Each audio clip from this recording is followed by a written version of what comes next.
Imagine waking in the Tower of London, the sound of steel scraping against stone echoing through the dark.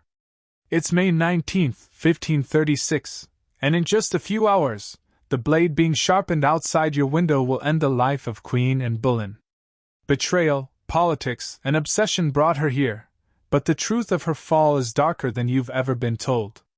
And wait until you hear the final words she chose to speak on the scaffold. Section 1. The night before. The night air inside the Tower of London was damp, heavy, and restless. Anne Boleyn lay awake on her narrow bed, staring into the darkness that pressed against the high stone walls. A candle guttered beside her, its flame fighting against the draughts that slipped through the cracks.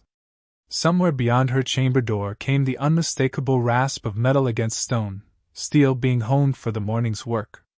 Each scrape cut into her chest more surely than any blade. Her ladies sat in silence, stitching at their laps not because they needed to, but because their trembling hands needed something to do. One of them, Mary Wyatt, lifted her eyes and whispered, "My lady, perhaps the king will relent. Perhaps there will be mercy." Anne's lips curved into something that was not quite a smile. "Mercy?" Her voice was quiet, steady, though her hands twisted the hem of her gown. "Henry knows the word, but he does not know the meaning. If he had wished me mercy, I would not be here tonight." She rose, pacing across the chamber, her bare feet brushing over cold flagstones.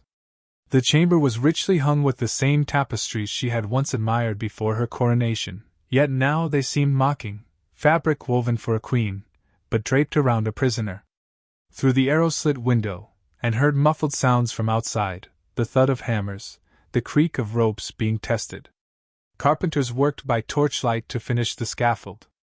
She shut her eyes against the vision it conjured, but the rhythm of mallets against wood was relentless, as though the tower itself had become a clock, striking the hours left of her life. "Tomorrow," Anne murmured to herself, "they will make a spectacle of me.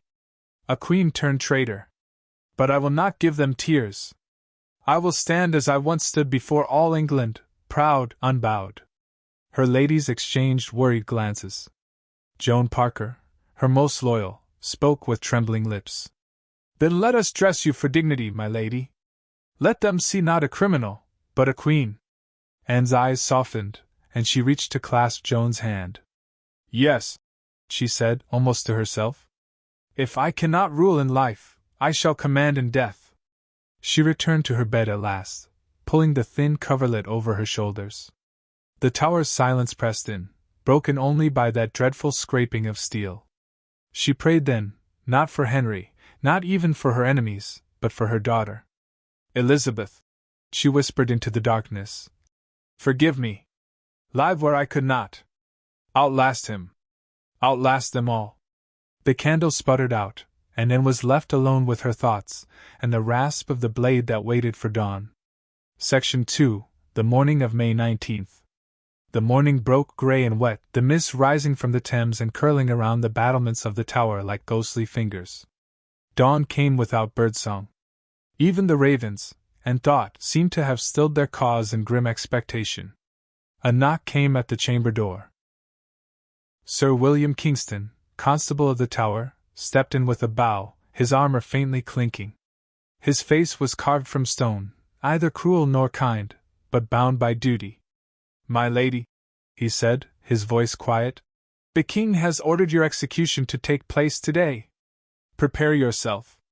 And stood, her knees briefly threatening to betray her. For weeks she had prayed, begged, dreamed of reprieve. But now the words fell like cold iron. There was no reprieve. There was no bargaining. Only time, measured now in hours, perhaps minutes. "Thank you, Sir William," she said, her tone astonishingly calm. "I shall be ready." Her ladies moved at once, almost desperate to give themselves purpose. They laid out the gown chosen for this last performance, a dark grey damask, heavy but dignified, and a chemise of spotless white beneath. Mourning and innocence stitched together in a single garment. And touched the fabric as if it might answer the question she dared not speak aloud.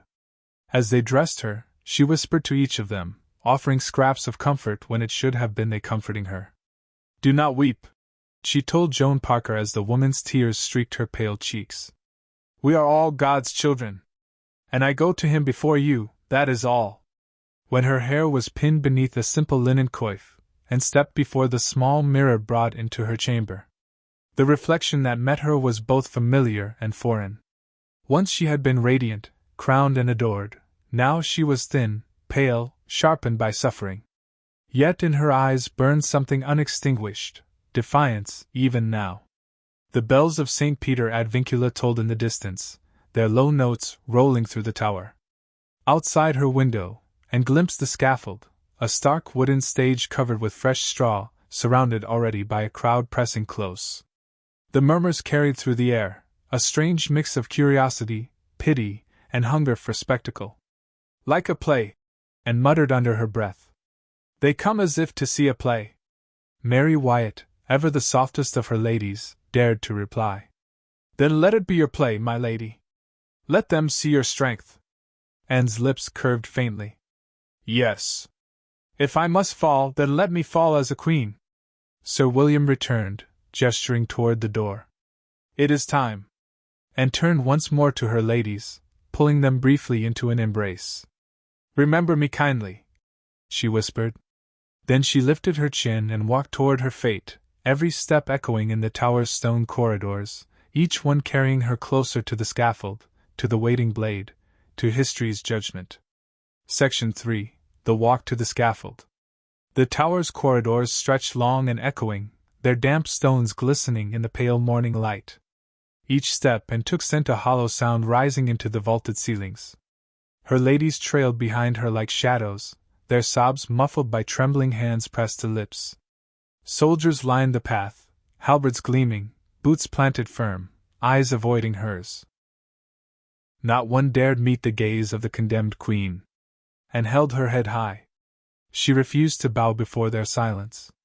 If they saw her falter, if they whispered that she trembled or wept, then Henry's story would be the only one remembered. She would give them no such satisfaction. They emerged into the tower courtyard, where the grey sky seemed to sag over the fortress walls. The scaffold loomed ahead, a rough wooden platform raised not high, but just enough for every onlooker to bear witness. Fresh straw had been scattered across the boards, its pale gold a stark contrast against the wet earth beneath. The crowd pressed close, merchants, apprentices, noblemen, and gossips alike. All had come to see what had never been seen in England before, the death of a crowned queen. The hum of voices swelled and hushed as Anne appeared, a ripple of awe and dread. Some crossed themselves, others craned forward eagerly. A child perched on his father's shoulders, wide-eyed. "She looks so small," someone murmured. And heard it. Small, yes, but not broken. Sir William Kingston walked beside her, grave as a priest. He leaned slightly toward her as they neared the scaffold. "Courage, madam. It will be swift." She gave him a sidelong glance. "It is not the sword I fear, Sir William, but what remains after." The wooden steps creaked beneath her shoes as she mounted the platform. Her ladies followed but were ordered to remain at the base, trembling as they clutched each other. The air on the scaffold felt different, thin, exposed, a stage where every breath would be weighed and remembered. At the center stood the French executioner, a tall figure in plain garb, no hood, no axe. Instead, he held a long, narrow sword, its blade gleaming with an unnerving purity. He bowed deeply to her, a foreign courtesy that felt almost kind, and faced the crowd. For a moment, silence reigned. Thousands of eyes fixed upon her, yet she felt strangely apart, as if she were a figure already half removed from the world. She drew a breath, steady, queenly, and let her voice rise above the hushed air. "Good Christian people, I am come hither to die, according to law. I am judged by the king's will, and I shall not accuse him. I pray for his life and for yours." The words fell heavy, deliberate. She would not protest innocence here, not when Elizabeth's future could yet be shaped by her mother's final dignity. The crowd shifted. Some nodded in solemn approval, others wept openly. Even a few soldiers lowered their eyes, ashamed, and turned, kneeling with grace upon the straw, her white coif catching the morning light. Her ladies, sobbing now, stepped forward to bind her eyes with a strip of cloth. In darkness, she whispered, "To Jesus Christ I commend my soul. Lord, into thy hands I commit my spirit." The scaffold stilled. The world seemed to hold its breath. Section 4. The Final Moments. The white cloth pressed gently over Anne's eyes, shutting out the pale morning and the mass of faces that had gathered to devour her end. Darkness wrapped her like a cloak, soft and strangely comforting. She drew one last breath of the cool spring air, tasting damp wood, straw, and the faint tang of iron in the mist. At her feet, her ladies knelt weeping. One whispered, "God receive you, my lady," her voice breaking like glass. Another clutched at the hem of Anne's gown, unwilling to let go until the guards dragged her back. And raised her chin, even blinded. She would not bow her head in fear. Her voice carried clear and steady, trained from years of courtly command. "Pray for the king, for he is a good and gracious prince, and may he long reign over you. I die his faithful wife." A murmur rippled through the crowd, disbelief, pity, admiration. Some thought her words rehearsed, forced by fear. Others saw in them a final act of cunning, protecting Elizabeth from further disgrace. The French executioner stepped forward, his boots crunching softly in the straw. Unlike the English headsmen with their heavy axes, he carried only his long, thin sword. He bowed once more, whispering in broken English, "Madam, I beg you forgive me," and inclined her head, blindfold fluttering in the breeze. "I forgive you with all my heart. Do your office swiftly." He moved quietly, almost respectfully, circling her as if to find the angle. Tradition held he would distract her, call for his assistant to fetch the sword, then strike while her head turned. She would never see it coming, never know the instant. The crowd was silent now. A stillness so complete it seemed as if the whole of London had stopped breathing. And whispered one final prayer, her lips moving soundlessly. Then, without warning, the blade flashed. A single, fluid arc, so swift that most saw only the motion of his arm. A gasp tore through the air. Anne's body slumped gently forward, her head falling into the straw with no cry, no struggle. One heartbeat she was a queen upon her knees, the next she was gone, cut clean from the world as if by a stroke of fate itself. For a long moment, no one moved. Even the ravens on the tower walls were still. Then came the sound of weeping, low prayers, and a few shouts from the crowd that could not decide whether to mourn or to cheer. Anne's ladies rushed forward, gathering their mistress's remains with trembling hands. They wrapped her in white linen, careful, reverent, their tears soaking the fabric. Joan Parker pressed her lips to Anne's pale hand before it was covered, whispering, "God keep you, my dearest lady." The scaffold, so recently filled with power and presence, was now only a wooden stage littered with blood-stained straw. A queen had died, and yet the world turned on. Section 5. The Aftermath in the Tower. The executioner lowered his sword, bowed once more, and stepped back. His work was done, swift and efficient, but he did not linger. Two guards hurried him away as if eager to erase the presence of the man who had ended a queen. The crowd, stunned into silence only moments before, began to stir like a restless tide. Some crossed themselves and whispered prayers for Anne's soul. Others, less pious, muttered about justice served or about the danger of a woman who had dared to rise too high. A few turned away pale-faced, suddenly sickened by what they had demanded to see. "God forgive us," a fishmonger said, pulling his young son down from his shoulders. The boy's wide eyes glistened, but he said nothing. He had seen enough to carry the memory all his life. The tower guards barked orders, pressing the crowd back toward the gates. The spectacle was finished, the business of death completed. Yet no one hurried home. They lingered, whispering, recounting every detail as though afraid the memory would vanish if not spoken aloud. On the scaffold, Anne's ladies worked in silence. They moved with trembling precision, as if by gentleness they could undo what had been done. They laid her head beside her body, wrapped both in linen, and placed them in an old wooden chest brought hastily from the tower stores, an elm chest once used for arrows. There had been no coffin prepared for her, no dignity beyond what her women could offer. Sir William Kingston watched with furrowed brow, his hands clasped tightly behind his back. In his later report to Cromwell, he would write that the Queen died boldly, but he did not write of the heaviness that lingered in his chest as he saw her carried away. The bells of St. Peter ad Vincula tolled again, slower now, each strike echoing through the fortress. Anne was borne across the green, her ladies following, and laid to rest beneath the chapel stones beside her brother George and the men accused with her. No words were read over her grave, no great crowd admitted to watch. Only the muffled sobs of her women marked her passing into earth. As the chapel door closed, the tower seemed to exhale.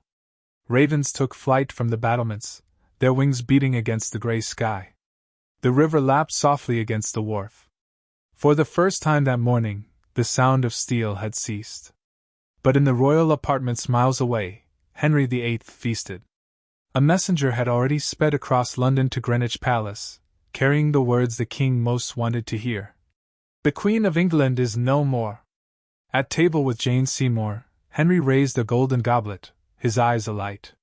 The matter is done, he declared. England is free of her. Jane lowered her gaze, her pale hands folded neatly, but those near enough saw the flicker of unease in her face.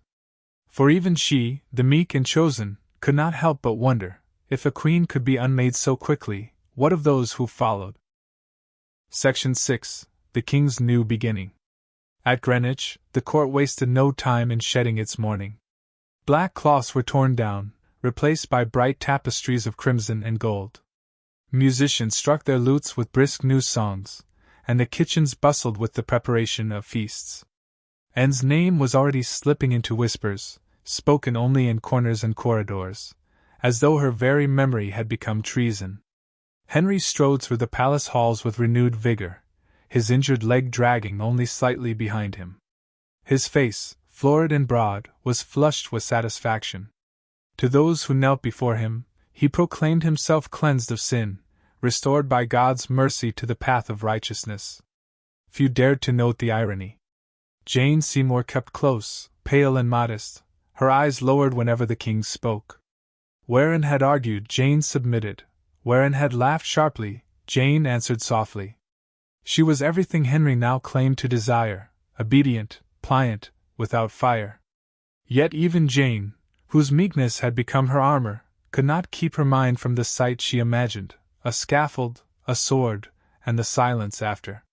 Thomas Cromwell, meanwhile, moved through the palace with quiet triumph. The Queen's fall had been his masterstroke, an orchestration of whispers, confessions wrung from terrified lips, and charges laid so thick no defense could stand. His enemies had been swept aside with Anne, and his place beside the king was more secure than ever.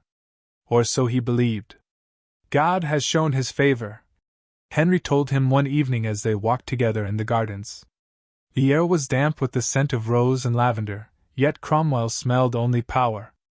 Yes, your majesty, Cromwell replied smoothly. England has been delivered from corruption. And now, with the Lady Jane, a new age begins. Henry smiled, broad and wolfish. A son, Cromwell. That is what God shall grant me now. A prince to secure this kingdom. The minister bowed, his mind already racing through treaties, alliances, and reforms that would follow. He knew better than to speak of Anne again. Her name was ashes now, swept away with the straw from Tower Green. But not everyone at court was so quick to forget. There were those who had knelt to Anne, who had benefited from her favor, who still carried her sharp words or her fleeting kindness in memory. They said nothing, of course. To speak her name was dangerous. Still, in hushed moments, they remembered the dark eyes that had once commanded a king, the laughter that had once filled these very halls, and they wondered whether the king's new beginning was built upon nothing more than blood and fear. Section 7. The Ghost in the Tower. The Tower of London did not forget quickly. Its walls, soaked in centuries of misery, seemed to hold on to the cries of the condemned. After Anne's burial, the fortress settled into its uneasy quiet, but the silence was deceptive. Guards on the night watch began to speak in low voices of strange sounds. A woman's soft sobs drifting along the corridors where no one walked. The echo of slippered feet pacing in the Queen's lodgings long after her ladies had been dismissed. Even Sir William Kingston admitted to hearing the faint rustle of skirts when he stood alone in his chamber.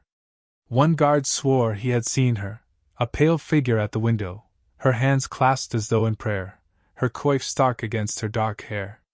He crossed himself 3 times and refused ever again to pass near that chamber after dusk. The chapel of St. Peter ad Vincula, too, became a place of whispers. Those who tended it claimed that Anne's grave, hastily marked, seemed colder than the stones around it, as though the earth itself had not yet settled. When the wind rose, it carried with it a voice, sometimes a prayer, sometimes a laugh sharp as glass. But the most chilling tale came from one of the warders who had been tasked with dismantling the scaffold. As he pulled away the straw darkened with her blood, he claimed he felt a sudden gust of wind though the morning was still. A whisper close to his ear had said, "Do not think this ends with me." He left his post that very night, never to serve the Tower again. Londoners, too, carried the story in their hearts. Those who had stood in the crowd told it again and again, how the Queen had spoken with such composure, how her head had fallen in a single stroke, how her ladies had wrapped her in white linen with tears on their cheeks. Mothers hushed their children with the tale, warning of the danger of pride. Balladeers took up the story, weaving it into songs that were sung in taverns long after Henry ordered her name erased. Yet beneath the cautionary fables, something else lingered, unease. For if a queen could be destroyed by rumor and envy, if the highest lady in the realm could be swept away in a matter of weeks, what safety was there for anyone else? The Tower held her still, not just her bones beneath the chapel floor, but her voice, her memory, her defiance. Anne Boleyn, once Queen of England, had been silenced in life. But in the echoing stone corridors, her presence endured, restless as the ravens that circled the battlements. Section 8. Elizabeth's Shadow. Far from the Tower, in a quiet manor house where she had been sent under guard, Elizabeth Tudor played in a nursery that no longer felt like hers.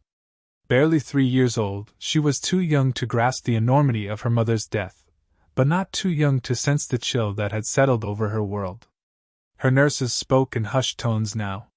The bright silks and ribbons once gifted by Queen Anne had been tucked away, replaced with plainer garb, as though erasing the child's mother from sight would erase the blood that had been spilled. Courtiers no longer bowed with the same deference. Where once they had called her Princess, now they spoke of her as Lady Elizabeth, a title that tasted of ash. Elizabeth's governess, Lady Bryan, wrote desperate letters to Cromwell. "What is to become of this poor child? She hath neither gown nor kirtle that is decent, nor a horse to ride upon." Her words carried more than concern for material comfort. They echoed the uncertainty that haunted the little girl's future. Henry had declared Elizabeth illegitimate, stripping her of rights she had been born into. He had done the same to Mary, Catherine of Aragon's daughter, when Anne had taken her place. Now both girls were bastards in the eyes of the law, pawns on a board moved only by their father's whims. But children are keen observers. Elizabeth watched those around her, her sharp eyes already mirroring the woman she would one day become. She saw how servants flinched at her questions about her mother. She heard the silence that followed Anne's name. She noticed the bitterness in her half-sister Mary's smile, the rivalry that would be forced upon them.